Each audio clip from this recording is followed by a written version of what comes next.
Assalamualaikum warahmatullahi wabarakatuh.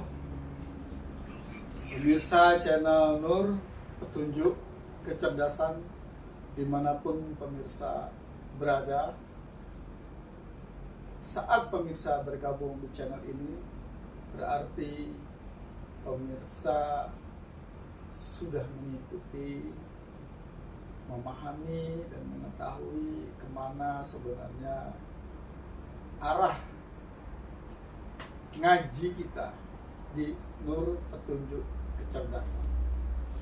Tapi untuk pemirsa yang baru menemukan channel ini, apalagi baru pertama kali didengarkan, kalau ingin lebih mendalami, tolong dilihat video-video kami sebelumnya. Syukur-syukur mengikuti dari pertama kali video ini dibuat sampai video ini, maka saya yakin pemirsa akan menemukan sesuatu yang selama ini mungkin pemirsa cari. Ketika orang lain menemukan itu ada yang 5 tahun, 10 tahun, 25 tahun, 30 tahun, bahkan 40 tahun baru menemukan ketika memperhatikan channel kami. Dari mana kami tahu? Karena langsung WA ke admin yang ada di deskripsi. Terima kasih kalau memang sudah menemukan. Kenapa saya bilang begitu? Karena saya sendiri juga begitu, yang asalnya tidak tahu di mana alamatnya, kemudian harus bagaimana kesananya, lewat mana, kemudian di dalam perjalanan itu harus apa yang dipersiapkan dan harus bagaimana. Berbedalah yang selama ini kita dengar dari para pendongeng-pendongeng luar biasa dan para usfuriyah. Itu memang tujuannya satu, agar mereka mendapatkan hasil manfaat luar biasa ke kita.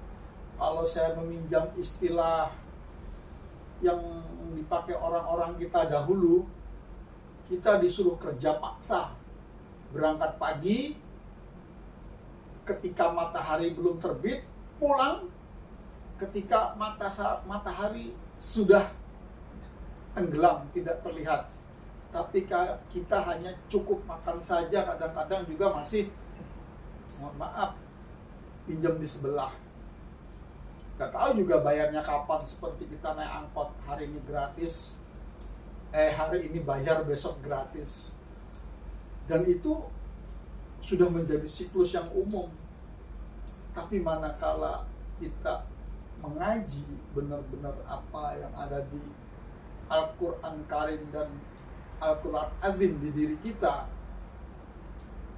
maka kita akan melihat tanpa perlu kaca pembesar, kita akan melihat tanpa perlu teropong, bahwa ternyata Allah itu meliputi segala sesuatu.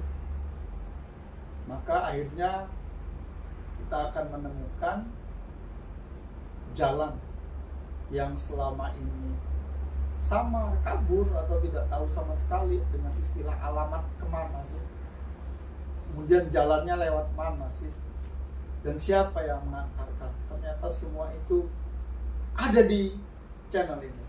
Jangan lupa subscribe, like, comment, and share. Tonton video ini, perhatikan dengan seksama, walau kelihatannya cuma sekedar ngobrol, tapi yang pasti tidak akan mabuk. Justru memberitahu kalau kita sedang mabuk atau tidak mabuk. Karena sangat sulit membedakan ketika kita melihat dari sisi yang setara dan berkeadilan. Maka kita tidak akan pernah lagi melihat dua sisi mata uang itu, karena hanya terlihat seperti benang. Benang kalau dilihat bisa, dia tidak punya sisi lagi. Tapi mana kala kita masih melihat dari satu sisi, maka kita dapat melihat sisi mata uang yang sebelah kiri atau yang sebelah kanan. Tapi apabila kita sudah melihat setara dengan kesetaraan dan keadilan, maka yang terlihat hanya seuntai benang.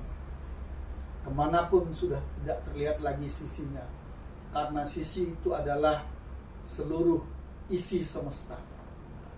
Untuk itu, seperti biasa narasumber kita akan menggali lebih dalam, mendiving. Kalau mendiving itu ke bawah ya pemirsa ya. Ini munggah neng dhuwur Sidratul Muntaha. Wah, itu nanti akan disampaikan oleh Prabu Jolo. Kepada beliau kami persilakan. Terima kasih. A'udzubillahi minasyaitonirrajim. Bismillahirrahmanirrahim. Waalaikumsalam warahmatullahi wabarakatuh. A'udzubillahi minasyaitonirrajim. Bismillahirrahmanirrahim. Asyhadu an la ilaha illallah wa asyhadu anna Muhammadar Rasulullah. La ilaha illallah. Allahumma sholli ala sayyidina Muhammad wa ala ali sayyidina Muhammad walhamdulillahi rabbil alamin. A'udzu billahi minasyaitonir rajim. Bismillahirrahmanirrahim. Qala Allahu ta'ala fil Qur'anil 'azim bil qa'il kitabil karim walhamdulillahi rabbil alamin. A'udzu billahi minasyaitonir rajim. Bismillahirrahmanirrahim. Laqad ja'akum rasulun min anfusikum azizun 'alaihi ma 'anittum harisun 'alaikum bil mu'minina raufur rahim. Fa in tawallaw faqul hasbiyallahu la ilaha illa huwa tawakkaltu wa huwa rabbul arsyil azim. Raditu billahi rabban wa bil islami dinan wa bin muhammadin nabiyya wa rasulah. Rabbi zidni ilma warzuqni fahma waj'alni min ibadika sholihin. Rabbi israh sadri wa yassir li amri wahlul 'uqdatam min lisani yafqahu qawli. Subhanaka la ilma lana illa ma 'allamtana innaka antal alimul hakim. Al-ayat. Pemirsa, terima kasih sekali karena sampai malam ini kita masih sama-sama bisa mengetengahkan podcast dengan keadaan tak kurang suatu apapun. Itulah sesungguhnya merupakan sebuah rahmat karunia sekaligus hikmah dalam kehidupan kita selama kita selalu mengetengahkan atau kita menggunakan akal pikiran kita, rasio logika yang sehat, maka kita akan selalu dibersamai dengan kebenaran itu sendiri. Mengapa begitu? Karena di dalam diri kita ini adalah sesungguhnya mulai awal penciptaan itu memang sudah dari ilmunya Allah.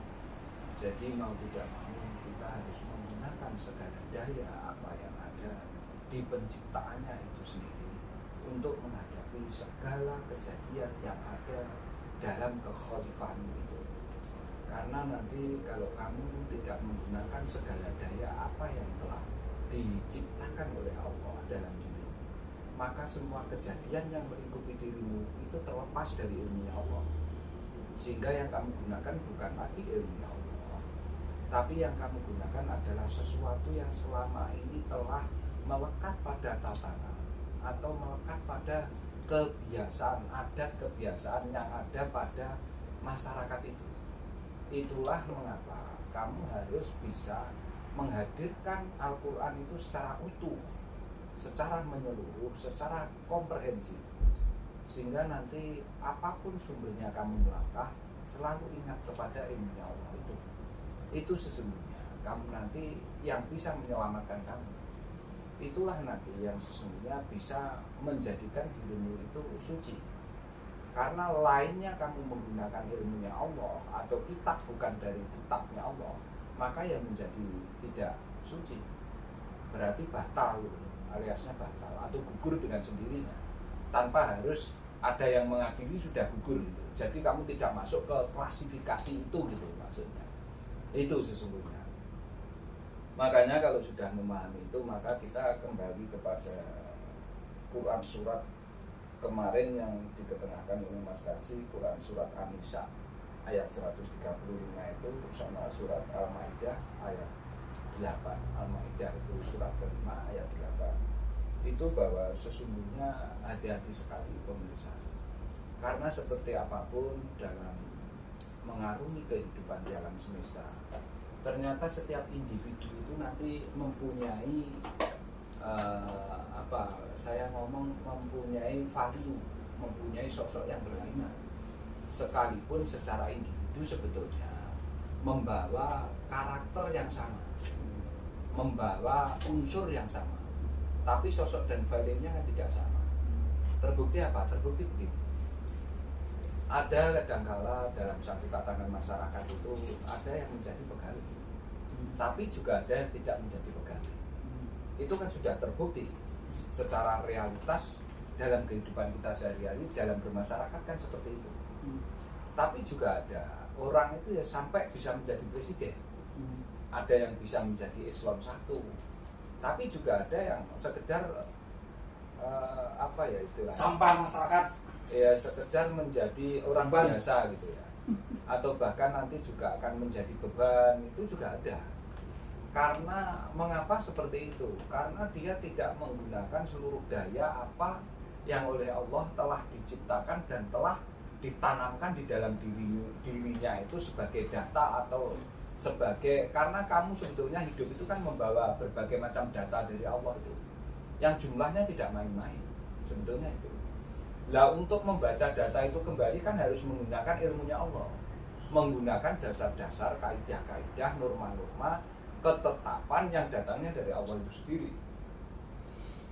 Karena alangkah nanti jenengan menjadi orang yang tidak beruntung apabila kamu membaca data yang selama ini kamu bawa dari unsurmu itu tidak menggunakan kitab suci. Itu loh Mas sebetulnya. Lah rata-rata kebanyakan orang pada umumnya seperti itu Mas. Sekalipun kadangkala ngomongnya saya juga berdasarkan Al-Quran gitu. Tapi begitu nanti disuruh menjelaskan, ya pokoknya seperti ini sejak dulu orang-orang tua saya, kiai sana ngomong atau siapapun ngomong seperti ini, mosok dia mau menipu saya, bahkan berani ngomong gitu. Karena begini pemirsa, antara menipu dan tidak itu sesungguhnya kan ukurannya apa kamu ngomong gitu. Karena orang dikatakan menipu dan tidak, berbohong dan tidak, itu kan kita berarti ngomong tentang munafik teman. Sesuatu yang tidak sesungguhnya gitu.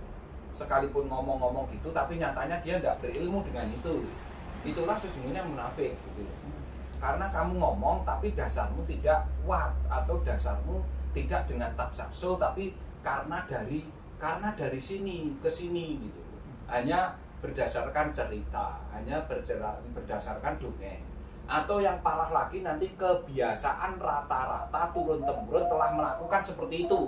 Lah ini dipakai sebagai dasar, ini yang tidak boleh. Itu karena ini lebih parah tingkatannya itu. Sehingga jenengan nanti kalau sudah seperti itu berarti tidak menggunakan analisis. Padahal jenengan itu digalani akal pikiran yang sehat. Itu loh. Makanya mengapa Al-Quran itu dikatakan Al-Karim. Sesungguhnya nek mulia rasa diomong, Al-Quran ini pokoknya mulia wong firman dan kewahyuan. Bukan di mulianya itu jenengan biar besok. Al-Karim itu sesungguhnya Al-Quran itu beda dengan tulisannya orang, beda dengan undang-undang, beda dengan aturan-aturan yang terkait dengan kehidupan di alam semesta itu sendiri. Karena ada orang yang pintar membuat aturan tapi tidak bersumber dari Al-Quran banyak. Itu loh, makanya hati-hati. Karena mengapa? Kadangkala orang itu selalu mengetengahkan atau dia berani ngeyel, padahal ada Al-Quran yang ditengahkan secara benar. Kadangkala orang membabi buta sampai seperti itu gitu. Bahkan dia berani mempertahankan itu sampai tua. Mati-matian bahkan, wow ini nggak bisa karena yang mengetengahkan ini. Orang ini, ya, sekolahmu apa mengetengahkan seperti itu, ya, sampai berani membandingkan secara istilahnya secara pendidikan formalnya. Oh kamu nyatanya sekolah ya cuma sampai sarjana aja, lah ini yang ngomong sudah profesor, ini yang ngomong sudah lulusan sana lulusan sini, kadang sampai berani seperti itu. Padahal dia tidak pernah menganalisis, dia tidak pernah mengobservasi atau meneliti atau mau riset lah tentang sebuah kebenaran itu sendiri. Karena logikanya begini, kalau memang orang itu secara ritual sudah benar, sumbernya dari Al-Quran, pasti tidak berani berbuat salah. Apalagi ketentuan yang sifatnya kebijakan publik, dia pasti tidak berani, akan hati-hati itu. Karena mengapa? Setiap apa yang dia statementkan, itu pakai patokan orang banyak. Lah itu yang malah berbahaya. Itu loh. Makanya saya kemarin mengungkap dari sini. Karena kebanyakan biasanya orang-orang tidak bisa mengetengahkan itu secara fair, atau dia kadang mempunyai muatan yang di dalam dirinya itu, wah karena ini pejabat publik, kalau salah ya ditutupilah biar tidak mengakibatkan kegoncangan nasional atau stabilitas nasional, biar tenang karena dia pejabat publik, sehingga kalau punya kesalahan ditutupi aibnya. Sedangkan nanti kalau kasus banyak lah sebetulnya ya, masyarakat biasa kebetulan lapar bener, cuma ngambil pisang aja setandan, itu sudah dipersoalkan sampai dia sudah tua disidang, akhirnya menjalani hukuman sampai 6 bulan. Itu kan banyak kasus. Atau mungkin karena tidak punya rumah, dia pengen buat rumah, akhirnya nebang pohonnya siapa, kebetulan di mana dilaporkan, diurus, diusut, ternyata usut punya usut, dia memang orang yang tidak punya untuk memperbaiki rumahnya. Nah itu kadang-kala kalau saya melihat secara menyeluruh itu, iya, alangkah kasihannya dia seperti itu karena tidak punya skill, mau beli ya tidak punya uang, akhirnya dia sampai seperti itu perbuatannya. Artinya begini, sebetulnya saya mengetengahkan semacam ini ya kurang pas, seperti apapun salah ya salah mestinya gitu. Cuma artinya nyun sewu, kenyataan yang kita lihat dalam kehidupan, kadangkala ada orang yang merugikan negara itu tidak main-main, triliunan, tidak melihat lagi, saya ngomong triliunan, dengan orang yang betul-betul nyuri ayam ketangkep, dipukuli bahkan dibakar sampai mati. Tapi begitu ada orang yang ngambil uang, padahal yang diambil ya uang dari pajak kita, berarti termasuk uang kita itu, tapi dia masih dilihatkan wartawan, sidangnya diikuti banyak orang, sekalipun ada yang mencemooh, tapi ternyata ya ada orang yang diuntungkan dari sebuah kasus itu gitu. Nah semacam itu kadang saya ngelus dodo sebetulnya. Nah ini terus gimana kalau kita, karena kehidupan kita ini ternyata dilingkupi oleh kejadian pembohongan yang terus menerus didengung-dengungkan dan menjadi sebuah kebiasaan rutinitas itu aja lah. Sehingga seperti menjadi tidak berbohong gitu lah akhirnya, kayak sebuah kebenaran. Maksud saya pengen mengetengahkan Al-Quran ini biar jenengan cerdas semua, akhirnya bisa selektif terhadap informasi, apalagi hal-hal yang kaitannya dengan pada akhirnya ritual itu loh. Karena kenyataan memang seperti itu kadang, makanya saya ngelus dodo sebetulnya. Nah seperti ini terus nanti peradaban ini akan menjadi sebuah peradaban yang menjunjung singgasana. Peradaban yang bagaimana, sumbernya dari mana? Kenyataan sumber yang dipakai bukan lagi kitab suci kok. Peradabannya mau mengedepankan kepala kan tidak mungkin ya, akhirnya kan ya sekedar peradaban sampah pada akhirnya. Itu loh masalahnya. Nah ini kadang tidak disadari sejak awal gitu loh.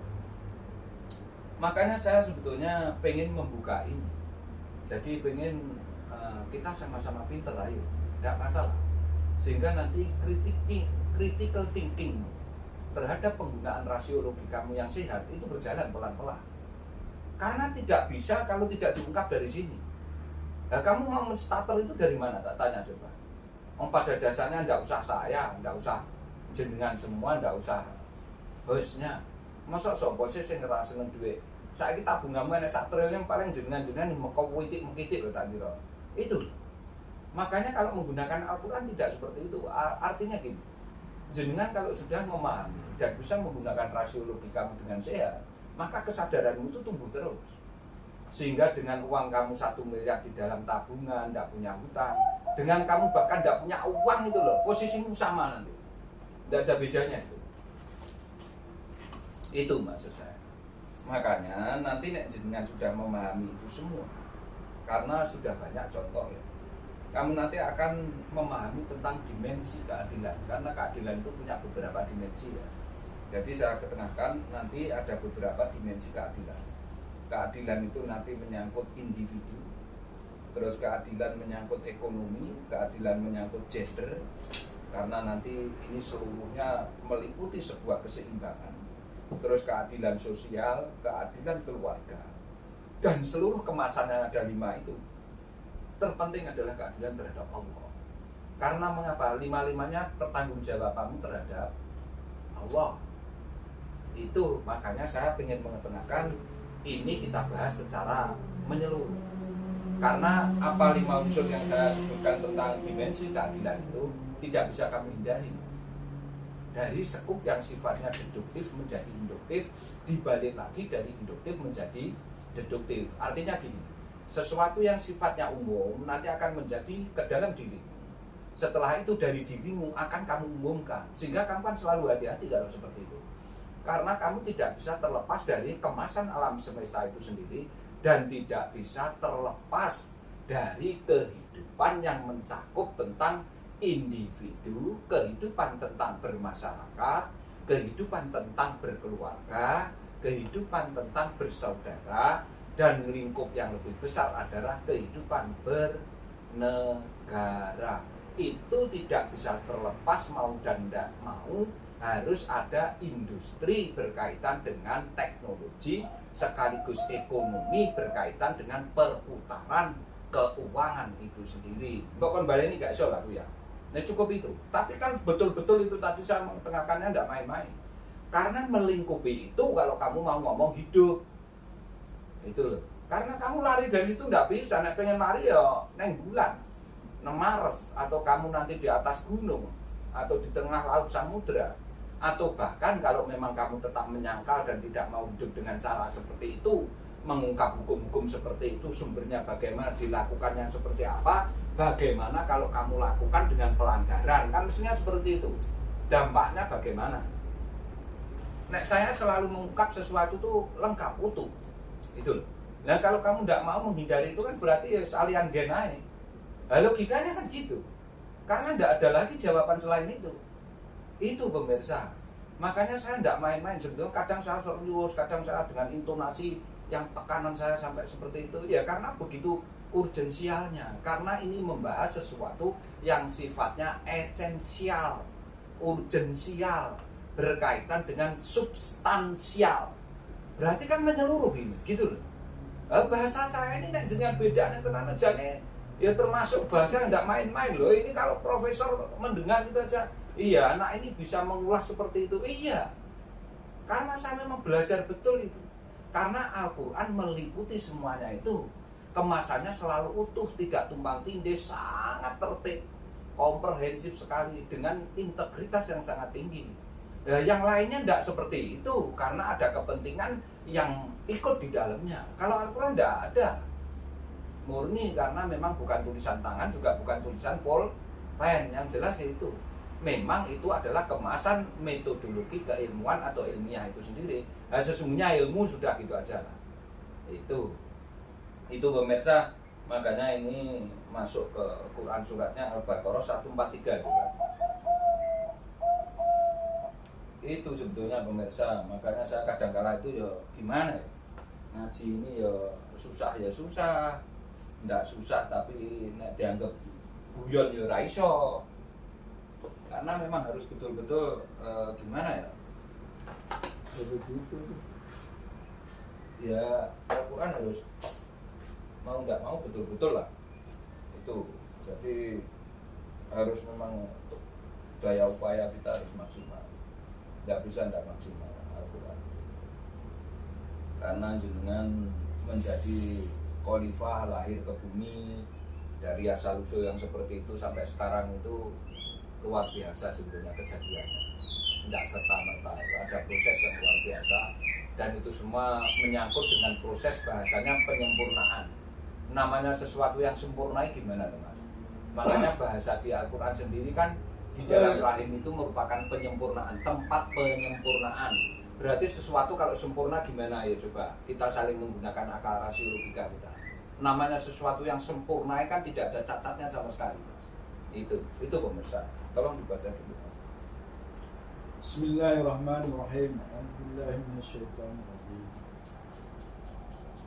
Wa kadzalika ja'alnakum ummatan wasatan litakunu syuhada'a 'alan nas wa yakuna ar-rasul 'alaikum shahida wa ma ja'alna qiblatal lati kunta 'alaiha illa lina'lama man yattabi'u rusula mimma yanqalibu 'ala aqibaihi wa in kanat lakabiratan illa 'alal ladzina hadallah wa ma kana Allahu liyudhi'a imanakum innallaha bin-nasi laraufur rahim.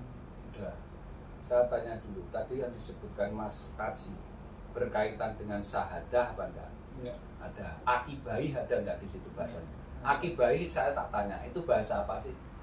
Akibat. Nah, kalau lisanun Arabiyyun sebetulnya akibai itu hukum sebab akibat itu. Neng Al-Quran sendiri disebutkan enggak itu sebetulnya? Akibat. Disebutkan. Jenengan nanti di situ ngerti kiblat, apa itu nggih salat. Jenengan pirsani dhewe, Guys. Kiblat itu sebuah apa coba? Makanya nanti terjemahannya jenengan baca. Kalau di sini terjemahan ini ya. Artinya, dan demikian pula kami telah menjadikan kamu umat Islam, umat pertengahan, agar kamu menjadi saksi-saksi atas perbuatan manusia, dan agar Rasul menjadi saksi atas perbuatan kamu. Kami tidak menjadikan kiblat yang dahulu kamu berkiblat kepadanya, melainkan agar kami mengetahui siapa yang mengikuti Rasul dan siapa yang berbalik ke belakang. Tahan dulu Mas.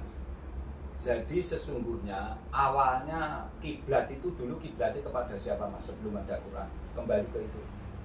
Kalau berdasarkan Itu yang kamu baca aja. iya, Nggak usah orang diangan. dahulu.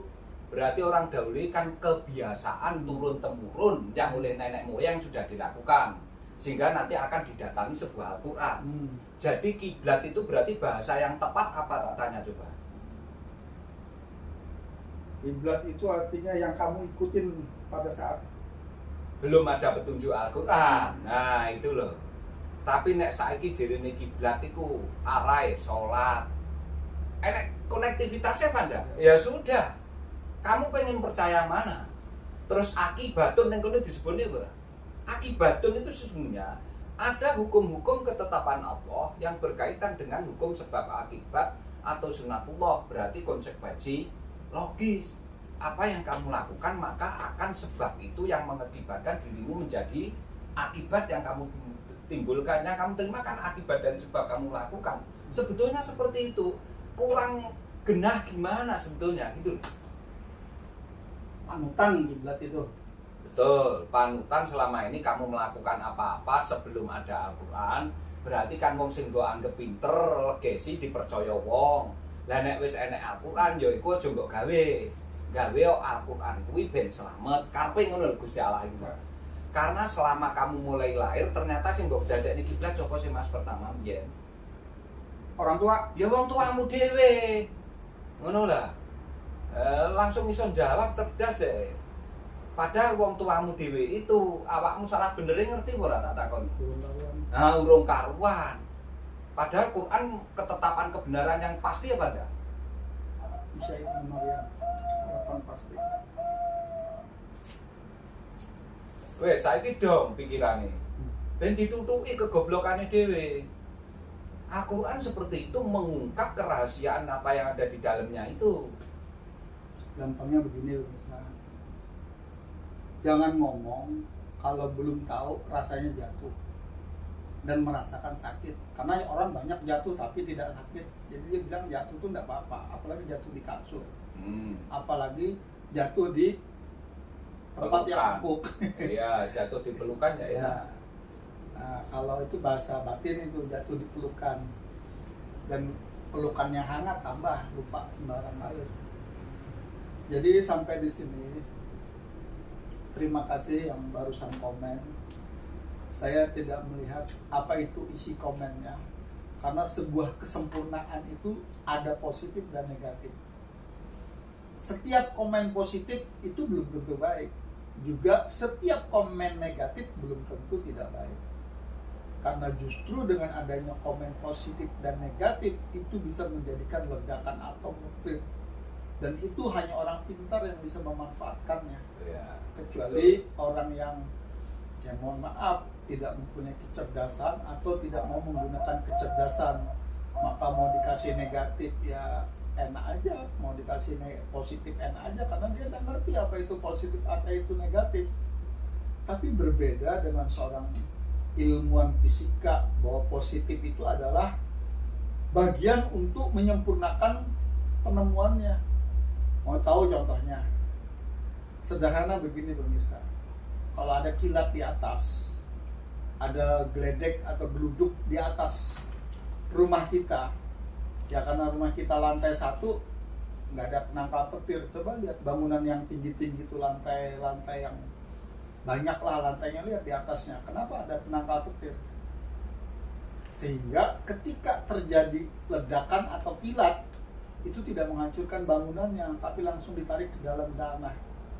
Apa fungsinya penangkal petir tadi? Itulah kapasitor untuk menekan agar tidak terjadi ledakan, karena dia bisa menghitung positifnya berapa, negatifnya berapa. Dan itu kalau ada ahli fisika nggak bisa. Di sini yang mau saya sampaikan adalah jangan komen, jangan ngomong yang kamu tidak tahu, karena disitulah kegoblokan kamu ditunjukkan. Dari mana dasarnya kegoblokan kamu atau kepintaran kamu? Dari Quran itu. Ya contoh yang barusan disebutkan. Saya dari dulu tahunya yang namanya kiblat itu Ka'bah. Nah itu aja. Berapa puluh tahun saya loh. Ketika kiblat itu adalah Ka'bah, ya itu yang saya tahu. Tapi setelah ngaji dengan Prabu Jolo-Jolo, dia ketengahkan ini. Ya, otak saya harus menggunakan kecerdasan. Saya baca berulang-ulang dengan dikasih rambu sedikit aja. Wala akibat itu bahasa lisanun Arabiyun, Mbak. Tak kira akibat itu bahasa Indonesia murni atau dari bahasa Diwa sana atau bahasa Arab. Ternyata akibat itu bahasa lisanun Arabiyun, bukan bahasanya Arab, bukan. Akibatun mukibat, nanti di Al-Quran banyak itu. Nah, yang di Arab. Oh jelas-jelas mukibat tuh orang Purwosari kok. Duduk wong Arab. Golek ono jenenge Pak Mukibat di Arab nggak ono. Nah, itu contoh. Nah, dari sini sebenarnya ada satu yang saya teringat. Ini paling video awal-awal lah, masih bangsa video. Masih video awal-awal, saya yakin video awal-awal itu mungkin masih 10 atau 20 video. Ketika Ki Jolo-Jolo menerangkan kecerdasan Musa dan kelojikan Ibrahim. Waktu itu saya ingat Prabu Jolo-Jolo menyebutkan, dan saya juga membaca, membetulkan bagaimana seorang Ibrahim mengkampakin semua patung-patung yang ada di sekitaran Ka'bah sampai yang terakhir yang paling besar, dia gantungkan kapaknya di situ, tinggal satu. Ternyata itu bukan kenyataan. Ya mungkin nyatanya juga ada, saya tidak hadir di situ. Tapi ada yang saya tangkap di situ adalah Kepala itu kan pusatnya pemikiran, sedangkan tubuh adalah bagian untuk mengerjakan isi kepala. Ya, betul. Yang kalau disebutkan sama Prabu Jolo-Jolo kemarin, kepala itu Langit. si Bilqis, Ya. sementara Sulaiman itu kepala dan tubuh udah connect luar biasa. Sudah terwujud. Itu Sulaiman, sehingga Bilqis terkesima ketika melihat singgasana. Ternyata itu bahasa kias dari Al-Quran dalam menerangkan lisanul Arabiyyun. Apa itu pemirsa? Ini yang barusan saya langsung nyambung ketika bercerita bahwa kiblat itu panutan. Jadi kalau sudah kiblat itu panutan, berarti bukan wujud, tapi adalah batin. Panutan itu mana bentuknya panutan? Kalau pahatan ada, tapi kalau panutan berarti menunjuk pada sosok seseorang yang dia karena sesuatunya diikutin orang. Nah, sesuatu itu macam-macam, bisa duitnya, bisa pinternya, bisa gobloknya, bisa macam-macam lah. Kalau saya yang duitnya nggak usah dicontohin, kalau yang pinternya nggak usah dicontohin, karena umum orang ketika sudah lihat duit, lihat orang pinter mesti katut. Nah, ini yang repot, wis goblok dialoi. Jelas-jelas orang itu melanggar aturan semua, kemana-mana nggak pakai baju, tapi kok dijalui nomor. Nah, itu contoh. Karena saya juga dulu pernah begitu, mendatangi orang-orang yang aneh-aneh, kepingin sugih. Nah, nek waru dekne dewe lah sing nembak dalam hati ini dulu ya, waktu zaman-zaman Polkas. Nah, sekarang lebih gila lagi. Jelas-jelas kuburan itu nggak bisa ngomong, dikei sembarang kalir, kayak dupa, kayak menyan Arab, menyan Irak, sampai menyan Japarkon. itu. Akhirnya muncul halusinasi, orang yang sudah kepingin tuh kayak pasti kesemkam. Akhirnya muncullah simbol sesuatu, akhirnya disimbolkan. Lah itu kan nyata sudah kegoblokan omarannya kuburan. Dan Allah kira-kira merido itu apa enggak? Mengisi itu Oh, apa enggak? nanti dikasih dunia satu lagi sama dia. Nah, Yang isinya tuh di situ lengkap lah. Maksudnya lengkap kegoblokannya itu. Ya, jadi gini pemirsa. Kalau mendengar ini tuh jangan serius-serius amat. Biasa-biasa aja, berurat-urat pikiranmu dewe itu. Karena siapa tahu ini menyesatkan awakmu. iya. Karena menyesatkan makanya bisa ngomong positif atau negatif. Tapi kalau sudah ini merasa benar, masih udah di situ dikasih emas, permata berlian, nggak mau, karena itu cuman boneka. Lah enak-enaknya, ayu-ayunya boneka itu yang kita beli dari Cina. Kalau yang laki beli yang perempuan, kalau yang perempuan beli yang laki, iso mana enggak? Kan itu bedanya. Masih iso gue kumpuli, kecuali kamu salah otak. Maksudnya salah otak, ya tadi kalau orang yang berprinsip lebih baik beli sate daripada pelihara kambing, ya silakan. Nggak mungkin bisa nyambung sini. Nah itulah golongannya lahap-lahap itu. Yang penting kenyang kan, Abu Lahab. Monggo, Jolo. Prabu Jolo-Jolo. Jadi makanya di sini ini kurang lengkap bagaimana ya. Jadi kerennya Al-Quran itu sampai seperti ini, sehingga jenengan nanti bisa metani diri kamu sendiri. Sesungguhnya apa yang selama ini jenengan lakukan itu bagaimana. Jadi bayangkan di sini ini sebetulnya kalau jenengan melihat dari atas ya, wa kadzalika ja'alnakum ummatan wasatan litakunu syuhada'a 'alan nas. Sesungguhnya kan Islamnya pun juga tidak disebutkan secara apa ya, spesifik di sini apa ada Islamnya, tapi di sini kok iso umatan Islam. Yang bener umatan wasaton, bukan Islam. Itu saya sendiri tuh kadang ya sampai heran. Dan gini ini ngapain kok dibuka tutup, ada gini, ini kan membiaskan arti sesungguhnya. Kalau kita lihat betul-betul panjenengan makanya nah Islam kan kudune nek kene juga enek Islame ngono. Enggak ono, tapi kok Islame muncul nek buka tutup kurung umat Islam, padahal umatan wasaton. Lawan wasaton nek dianggap Islam kan ya lucu. kamu nanti sesungguhnya umatan wasaton itu umat yang bisa mengambil tengah-tengah, sehingga muatan positif dan muatan negatif itu bisa kamu netralisirkan sehingga tidak menjadi loncatan ledakan. Istilahnya kamu netralisir gitu aja lah, logikanya itu. Sehingga seperti apapun besarnya gluduk, besarnya itu bisa kamu netralisir dengan pembumian itu sendiri. Sesungguhnya ke sana. Ini kan pemahaman tentang dirimu, bagaimana menganalisis sebuah bakat dan minat yang ada dibawa oleh setiap individu itu, sehingga kamu bisa mengambil tengah-tengahnya, tidak menjadi sebuah permusuhan dalam dirimu maupun dalam mensikapi terhadap lingkunganmu yang ada. Sesungguhnya ke sana. Nah, kalau kamu sudah tahu itu, berarti umat pertengahan loh. Baru ini umat pertengahannya ada, benar. Tapi tidak usah buka kurung tutup kurung Islam. Ngapain? Ini untuk seluruhnya. Itu loh. Nanti nek jenengan wis ngerti ketakwaan, nggak ngerti gender. Takwa yang kono nggak enek khusus wong Islam. Lah mbok wong Hindu, wong Buddha, wong Kristen, wong Katolik, selama dia punya tingkat ketakwaan ya baik. Jangan gua anggap takwa khusus untuk diri orang-orang yang, maaf loh ya, dalam tanda buka orang Islam. Itu makanya sesungguhnya ya wes nggak usah dibahas lah itu. Pokoknya gitu aja lah. Ini nanti jangan tahu bahwa ayat itu sesungguhnya untuk siapa. Kalau untuk linasi kan berarti tanpa terkecuali. Maksud saya ke sana. Terus menjadi saksi atas perbuatan. Bayangkan di sini seluruh kemasan peribadahan tingkah laku itu ternyata ada persaksiannya pada.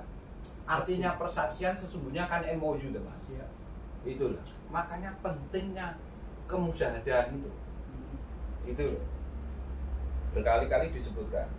Dan agar menjadi saksi atas semua apa yang kamu lakukan, tidak menetapkan, bahkan di sini ada Baitul Maqdis, kiblat. Ini kan menimbulkan kebingungan orang sebetulnya.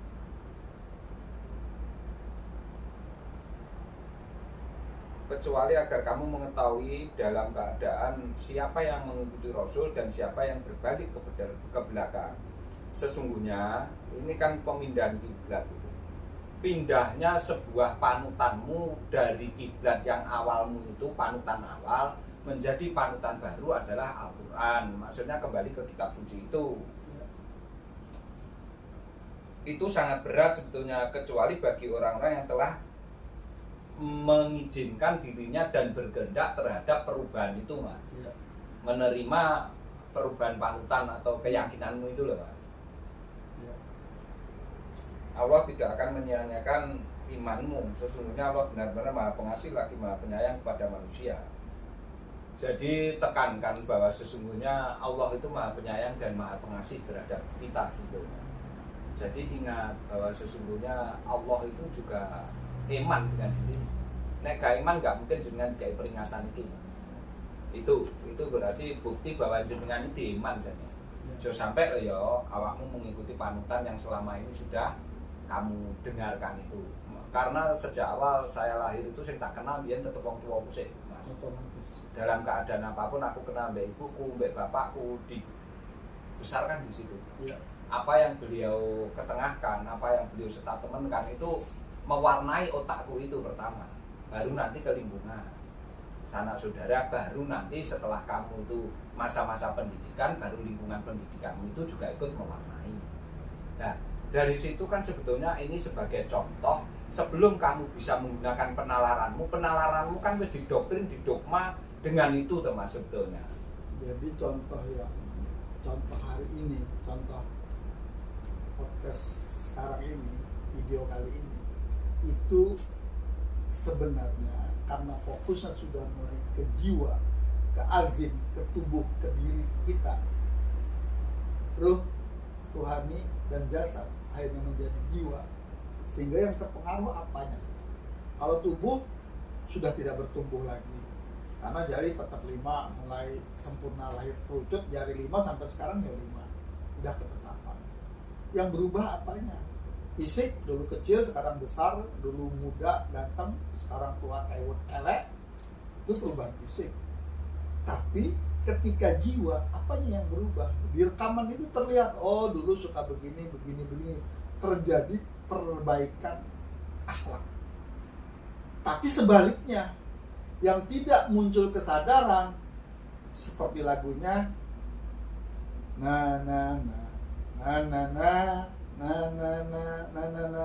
tua-tua keladi, makin tua makin menjadi.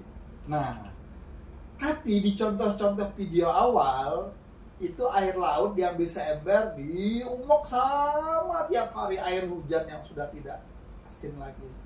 Akhirnya lama-lama hilanglah kandungan yang satu tetes air mani gue mau. Terus wow, petantang petenteng, padahal dulu cuman dijadikan pemenang dari ribuan sel, jutaan sel. Nah, itu masa nggak mau diakuin bahwa Anda lahir sudah sebagai pemenang dari awal, yang akhirnya disebut khalifah. Nah, akhirnya panutan wong sing ngomong yang sudah mbok pikir profesor, doktor, profesor pangkat 9, bukan kuadrat lagi, profesor pangkat 9, kelompok profesor sak dunia. Itu kan sudah digambarkan ketika Musa menghadapi ahli-ahli sihir dengan satu tongkatnya aja. Apa gunanya profesor? Wong mati ya almarhum. Nah, ini yang dikenakan Quran. Jolo-jolo hanya menyampaikan dari guru-gurunya yang pakai tongkat Musa. Kalau enggak ya sendap kepaingnya. Nah, berhubung ada host yang bertanya, makanya dia keluarkan nih. Waktu sendakep kan bengkok semua orang lihatnya. Lah, apa ini nenek? Dalam arti dia menuntut ilmunya. Sendakep itu. Tapi begitu dia luruskan, kamu yang bingung. Loh, kok ulau pun tak kabeh dipangani wong-wong itu. Itulah pemirsa kalau kita mau menggunakan kecerdasan. Loh, saya jujur aja, nyuruh bendino dengan podcast ya, cerdas suwe-suwe. Cerdas menurut Quran. Menurut sampean, wah kita bakal sesat ceru itu, ya urusannya. Tapi saya ingin mengajak, ada fakta, contoh ini realistis saja lah. Ya yang seperti saya bilang, dulu cuma setetes mani yang tidak berguna kalau disemprotkannya tidak sesuai aturan. Tapi manakala sesuai aturan, jadi itulah sebuah kepastian. Isa ibnu Maryam. Ngomong kayak gini, mana Prabu jolo-jolo. Oke, siap. Artinya sesungguhnya di surat Al-Baqarah surat kedua ayat 143 ini sebetulnya berkaitan dengan keadilan individu, pemirsa. Jadi jenengan sudah memahami bahwa keadilan individu itu punya dasar di Al-Quran surat 2 ayat 143 ini. Jadi jenengan akhirnya nanti perso bahwa ternyata individu-individu itu punya penempatan masing-masing yang kamu jangan melampaui penempatannya itu. Kalau orang itu proporsional itu Mas, sehingga memandang apapun itu yang proporsional. Namanya gini, keadilan contoh yang konkret gini. Jenengan dua anak telu. Ning sing siji kelas SD, sing siji SMA, sing siji kuliah. Lah nek adil apakah kamu sama ratakan? Kan tidak. Dia uang sakunya pun kan beda. Ya itu loh. Artinya di situ keadilan. Tapi penyetaraan kasih sayangmu terhadap anak SD itu, anak SMA dengan anak yang kuliah kan juga harus kamu setarakan. Karena jenengan ngerti keadilan sekaligus kesetaraannya itu. Maksud saya ke sana. Itu loh. Ini terbukti apa enggak? Sehingga jenengan itu keadilannya sama-sama memberikan uang saku. Karena memang namanya anak masih butuh uang dari jenengan, dia belum bekerja. Dan saat itu dia masih masa-masa pendidikan. Tapi apakah jenengan tidak melihat kesetaraannya? Nah, nek keadilan kamu secara proporsi, maka nilai value memberi sakunya kan tidak sama. Tapi sesungguhnya kesetaraan terhadap keadilannya kan sama. Sama-sama kamu bertanggung jawab memberikan uang yang berkaitan dengan pembiayaan sekolahnya itu. Clear apa enggak kalau saya menerangkan? Sangat itu? clear. Logis apa enggak? Sangat logis. Itulah keadilan dan kesetaraan. Harus seimbang. Karena kalau enggak, yang SD ngomong, Pak, apa? Mbak kok mbak kayak duit 1 juta 2 juta sak bulan? Iya, belanja pondok. Lah aku guru mbok kei 100.000 piye to, Pak? Lah, aku adil memberikan sebuah tanggung jawab sebagai orang tua masa belajar kowe tak kei duit kabeh to. Ya itulah keadilan karena proporsional. Ya, Tapi kesetaraannya kamu tiga-tiganya kamu kasih itu kamu penyetaraan secara individu tidak kamu bedakan. ya. Itu loh. Sehingga value dan sosok maupun bentuknya akan berbeda. Ya. Yang satu 100.000, yang satu nolnya genap 6. Gitu, bener apa enggak? Jadi langsung itu hulu. Kalau mau hilirnya Bintara sama Perwira beda gajinya. Tapi sama-sama terima gaji tanggal 30-nya. Nah itu aja. Itulah nanti kesetaraan berkaitan harkat martabatnya Oke. secara individu. Oke. Keadilan podo entuk gajine. Betul, tanggalnya podo, Tanggale jamnya podo nah ngono lho, ATM-nya Mas. podo, Nah, banknya podo. ngono ya wis. Arep diterangke piye Iya, meneh. nulis deh nggak podo. Nah, tapi itu sesungguhnya secara kesetaraan kan sama, Mas. Sama. Cuma secara value-nya akan berbeda. Iya. Itu pemirsa, jadi jenengan ojo menerima dengan apa ya, punya sesuatu yang berlainan dengan pemikiran saya. Itu aja sebetulnya mengungkap ini. Oke, pemirsa, kita lanjutkan di video berikutnya.